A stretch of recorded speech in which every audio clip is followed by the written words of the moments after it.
विद्यार्थी मित्रांनो नमस्कार. आज आपण कथामधील भाग 2 गडी याबद्दल माहिती पाहणार आहोत. नेमका गडीचा अर्थ काय होतो तर शिवाजी महाराजांच्या काळात म्हणजे शिवकाळात व त्यानंतरच्या काळात गडीचे बांधकाम झाले. ग्रामीण बोलीभाषेतील ही कथा आहे.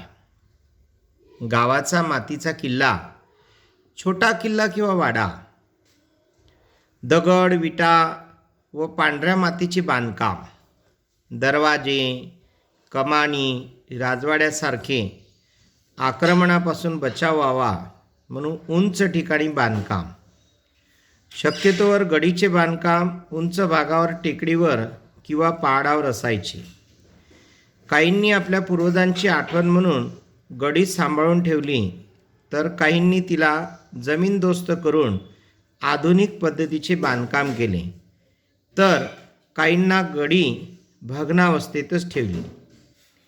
ही प्रतिकात्मक कथा आहे, ज्याला सिम्बॉलिक कथा असं आपण म्हणतो.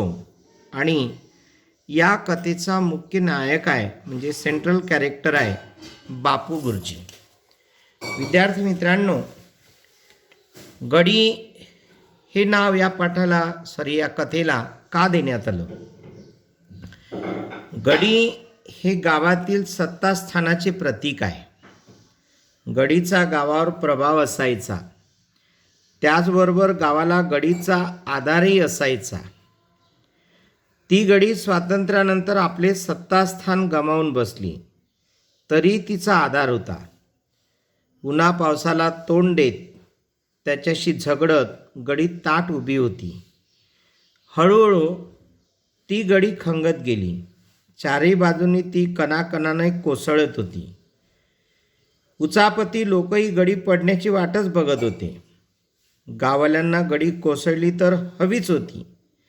गडीखालची पांढरी माती त्यांना हवी होती. ती विळ्याने हळूहळू जमीन उरकत होते. गाव खरे तर चांगल्या दिशेने चालले होते, पण उचापती करणाऱ्या लोकाला वाईट दिशेला त्यांनी गावाला ढकलले. गावाची विकासाची दिशा ढळली. जे गडीचे झाले तेच गावाचे झाले. गडी ही कथा त्या लहानशा गावाच्या स्थित्यंतराचे, पडझडीचे चित्रण करते. गावाची जशी पडझड झाली तशी गडीची झाली. तीच गत बापू गुरुजींची झाली आहे. गाव बापू गुरुजी यांच्या पतनाची, कोसळण्याची कथा म्हणजे गडी होय. म्हणून गडी हे जे शीर्षक आहे ते या कथेला उठावदार वाटतं. या कथेमध्ये प्राचीन ग्रामीण संस्कृतीचे प्रतीक म्हणून गडीचा उल्लेख आलेला आहे. बापू गुरुजी जुन्या संस्कृतीचे प्रतीक आहे. त्यांच्या भोवती कथा फिरते आहे. बापू गुरुजी विचाराने आधुनिक होते. त्यांना आपल्या गावाला शहरासारखे आधुनिक बनवायचे होते. काहींनी त्यांना त्यांच्या या कार्यात विरोध केला. गावात शत्रू हे असतातच. बापू गुरुजींना सुद्धा त्यांच्या वैचारिक मतभेदामुळे शत्रू निर्माण झाले होते. या कथेत वडाच्या झाडाचा उल्लेख आहे. माणुसकीचं प्रतीक म्हणून या ठिकाणी वडाच्या झाडाचा उल्लेख करण्यात आलेला आहे. वान नदी, माणूस आणि पर्यावरण यांचा संबंध दर्शवणारं प्रतीक म्हणजे वान नदी. वऱ्हाडी बोली आहे. मराठवाड्याकडला भाग, ज्याला आपण आपबीती कहाणी म्हणजे ओरिजिनॅलिटी असणारी ही कथा मनाला स्पर्शून जाते. समृद्ध अशी मराठी बोली भाषा, किल्ला सदृश्य राजवाडा म्हणजे गडी, स्थळ उंच पहाडावर, स्वसंरक्षणाची गरज ओळखून गडीची निर्मिती केली जायची. मजबूत बांधकाम. मुलांची पटसंख्या दिवसेंदिवस वाढत होती. गुरुजींनी गावामध्ये तामीलखाना काढला, वाचनालय काढले, पण काही उचापती लोकांनी विरोध केला. त्यांना दवाखाना आणायचा होता.